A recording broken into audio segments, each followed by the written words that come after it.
안녕하세요. 너하나의 은퇴학교 꿈꾸는 자본가 이관복입니다. 은퇴전략가 김동석입니다. 네, 최근에 신문에서 어마어마한 소식이 떴습니다. 어마어마한 소식. 네, 자녀 리스크에 대한 얘기였는데요. 그렇죠. 무려 40대 니트족이 네. 20만 명이라는 거예요. 20만 명. 그래서 2000년 이후로 네. 500%가 폭등을 했고 네. 태반이 30대부터 구직을 포기했다고 합니다. 네. 혹시 니트족을 좀 쉽게 설명해 줄 수 있을까요? 뭐 니트족 그러면 원래는 15세에서 35세까지 사실 이쪽을 니트족이라고 얘기했거든요. 그러니까 이제 공부하기 싫어하고 일하기 싫어하고 취업하기 싫어하고 기술 배우기 싫어하는 사람들, 일명 그냥 완전 무기력증에 빠져 있는 사람들, 이런 사람들을 니트족이라고 하죠.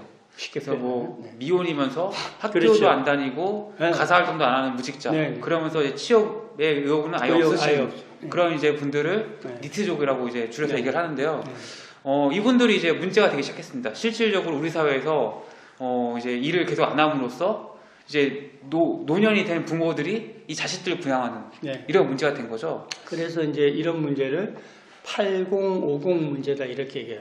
80대 부모가 네. 50대 자녀를 네. 부양하고 있는 거죠. 그래서 8050 문제라고 하는 거죠. 이게 이제 니트족의 현실을 참 서글프게 이야기해주는 현실입니다. 근데 이게 참 정말 현실적인 얘기가 되고 있어요, 네, 심지어. 완전 네. 현실적인 얘기가 되고 있죠. 네. 아마 지난 16일자 신문에 보면 네. 일본에서 네. 농림부 차관을 지낸 77세 어르신이 네. 40대 아들을 살해했어요. 그 이유가 바로 이 니트족 때문이에요. 왜냐하면 40이 넘었는데 이 아들이 아무런 경제활동도 안 하고 이제 금전적 이런 문제니까 부모에게 실제 부모에게 폭력을 행사한 거예요. 그러니까 이제 이 부모가 도저히 니트족이죠. 네. 이걸 전형적인 니트족인데 해결할 방법이 없으니까 네. 극단적으로 네. 살해를 해버린 비극적인 사태가 발생한 거죠. 근데 우리나라에서도 그런 뉴스가 나올 수도 있겠죠. 많이 사실은 뭐 언론에 안 나오지만 전에도 저희가 한번 다뤘지만 그걸 못 견딘 부모가 자살한 경우도 있었죠. 한번 저희가 다뤄준 적이 있었죠. 네. 네. 그러면 이런 니트족 자녀가 이제 니트족이 되는 걸 막기 위해서 네. 좀 부모님들이 해볼 만한 것들, 50대 부모가 되겠죠. 네. 이분들이 하실 만한 것들 어떤 것들이 있을까요? 저는 이제 우리가 50대 부모님들 입장에서 보면 네. 요즘 대개 이제 지금 50대 저도 50대지만 결혼을 늦게 한 사람들은 보통 30대에 결혼을 했어요. 그렇죠. 그러면 이제 자녀들이 50을 막 바라보고 있는 우리 부모님들 입장에서 보면 애들이 중고등학교 다닐 정도의 나이가 될 수 있어요. 그렇죠. 근데 이게 니트족이 되는 원인을 잘 보면 네. 가장 중요한 게 대학을 졸업하고 나서 취업이 안 되는 순간부터 이제 그쵸. 니트족으로 될 확률이 가장 높아요. 그쵸. 그러니까 니트족이 되느냐 안 되느냐의 가장 첫 번째는 아이들이 대학을 진학할 때 네. 저희 가족 중에서도 보면 좀 안타까운 사실이지만 아이들이 셋인데 큰애와 막내는 네. 전문대학을 가고 네. 가운데 있는 아이는 4년제 대학을 갔어요. 네. 그런데 전문대학 나온 두 아이들은 졸업과 동시에 바로 취업. 네. 4년제 대학을 나온 아이는 지금까지 일을 못하고 있는 거죠. 네. 그러니까 이게 뭐냐면 대학을 보낼 때 막연히 대학을 보내는 게 아니라 지금 부모들이 가장 염려하는 게 뭐냐면 애가 대학 가는 게 문제가 아니에요. 네. 졸업하고 취업이 되느냐의 문제거든요. 그렇죠. 그러니까 여기서부터 그러니까 이제 저 같은 경우는 우리 아이들을 어려서 키울 때부터 항상 이야기했던 건 뭐냐면 엄마 아빠가 너희에게 해줄 수 있는 건 대학 졸업할 때까지다. 대학을 졸업하고 나면 무조건 너희 힘으로 살아야 된다.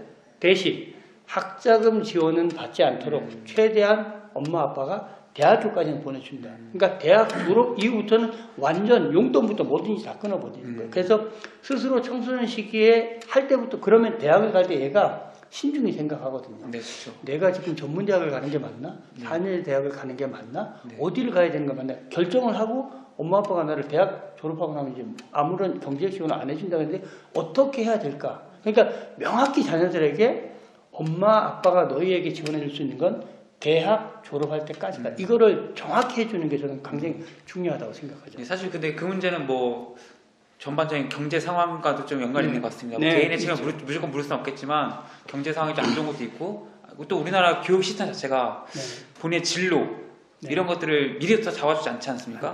맞아요. 점수 맞춰서 가다 보니까 맞아요. 이제 대학 와서 뭐하지 맞아요. 뭐하지 하다 보니까 졸업할 때가 되고 맞죠. 그럼 그때 돼서 뭐 어떻게 하다 네. 보니까 결국은 무직자가 된 맞습니다. 거거든요. 네. 그러다 보니까 저는 이제 부모가 강하게 그렇게 자녀에게 내가 너희들에게 지원해 줄 수 있는 건 대학 졸업할 때까지다. 그러면 이 문제를 가지고 자녀에게 서로 얘기하다 보면 네.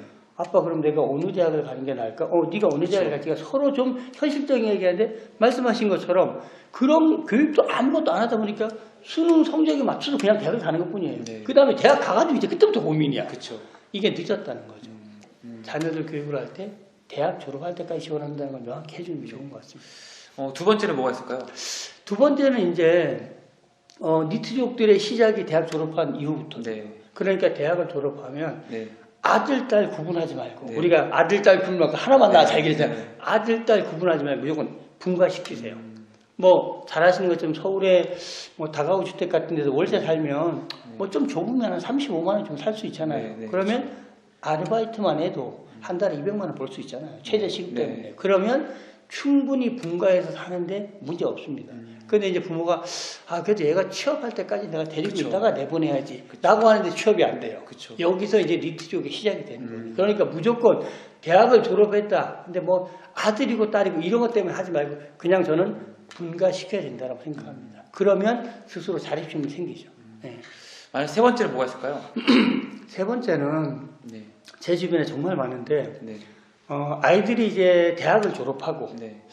뭐 취업을 몇 군데 온선해보면 잘 안 돼. 네. 그러니까 엄마, 아빠 나 공무원 시험 좀 볼래요. 네. 그러니까 저 공무원 시험 지원 좀 했어요. 그래서 너 잘 생각했다.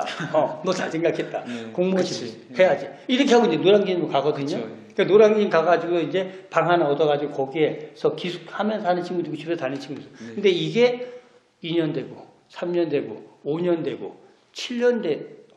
그러면 이제 그때부터 얘는 대인 기피증부터 돼. 사람을 못 만나요. 그쵸. 친구들도 아무도 못 만나요. 그러니까 갈 데가 없어요. 온리 그냥 집안에 있는 거예요. 그 다음에 이제 한 7번 떨어지잖아요. 네. 그럼 더 이상 학원도 안 가요. 그치. 그리고 방문 닫고서 안 나옵니다. 네. 그러니까 이제 이게 제 주변에도 지금 이제 같이 은퇴한 사람들 중에서 가장 큰 곤란을 겪고 있는 사람들이 지금 이 노량진에 가 있는 아이들을 둔 지인들이에요. 그 보통 보면 5년, 6년 차 됐어요. 네. 그러니까 이제 명절 때 집에도 안 와요. 네. 오면은 할머니, 할아버지가 물어보거든요. 너 올해는 어떻게? 이러니까 안 오는 그치, 거예요. 안 가죠. 친구들도 안 만나요. 그치, 안 가요. 그러니까 그냥 방 안에서 은둔형 외톨이가 그쵸. 돼요. 좀 멀리 있는 우리 지인 아들 같은 경우는 군대 졸업하고 얘가 뭘 하려고 하냐면 경찰 공무 시험을 보겠다고 한 거예요. 그래서 아버지가 그래 뭐 너 그 정도면 그쵸. 한번 해봐. 네. 7번 떨어졌어요. 그건 나이가 30이 돼버렸네. 네. 이제 거기서부터 아무것도 안 되는 거예요. 자, 우리가 생각해보면 니트족은 간단해. 니트족이 되느냐 안 되느냐는 얘가 마지막 학교가 대학교가 됐든 대학에서 졸업하고 난 이후 1, 2년 사이에 결정됩니다. 그때 부모가 어떤 행동을 하느냐, 어떤 지원을 하느냐에 따라서 니트족이 되느냐 안 되느냐가 20대 니트족이 30대를 넘어오고 30대가 40대를 넘어오고 맞습니다. 50대까지 넘어오니까 8050 문제가 되거든요. 맞습니다. 예, 그래서 니트족 정말 심각하잖아요. 네. 지금 이야기한 것처럼 500% 폭등했어요. 네. 그럼 지금 50대이신 여러분들 중에서 자녀가 중고등학교 다니고 있다. 그러면 내 자식이 니트족이 되느냐 안 되느냐는 지금부터 어떻게 자녀들을 교육하느냐에 달려있다라는 말씀을 드리고 싶죠.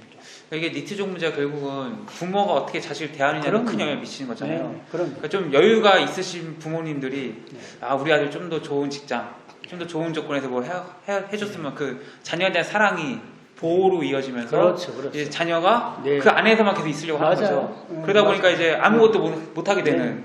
그런 상황이 되기 때문에 부모님들께서 좀 단호하게 그럼 좀 아니다 싶다 아니 끊어주셔야 되고 네. 무조건 자녀에 대한 무한한 애정보다는 네. 따끔한 가르침으로 좀 내주셔야지 니트족에 대한 문제가 조금 해결되지 않을까 싶습니다. 네. 말씀하신 대로 정말 20대 니트족이 되면은 이게 30대로 그대로 올라옵니다. 30대 니트족이면 더 이상 방법이 없어요. 이제 40대, 50대까지 계속 이제 책임을 지셔야 되는 거거든요. 이걸 이제 끊기 위해서는 우리 집 사정이 어떠니까 너 편의점에서 알바라도 해라. 그렇죠. 이런 식으로 내 보내셔야지 그렇죠. 이제 내보내야죠. 스스로 이제 어떻게 살아가 고민을 하기 시작하고 네. 이제 경제적인 독립도 이제 이루어지게 되는 거죠. 맞죠. 네, 그래서 오늘은 그 40대 니트족 200만 명 증가에 대한 이슈로 가지고 자녀 리스크에 대한 얘기를 해봤습니다. 네, 너와 나의 은퇴학교는 주식, 부동산, 경제 일반, 은퇴 전략에 대한 다양한 콘텐츠 올라가고 있습니다. 이러한 분야에 관심 있으신 분이라면 너와 나의 은퇴학교를 구독해 주시고 좋아요 눌러주시면 감사하겠습니다. 고맙습니다.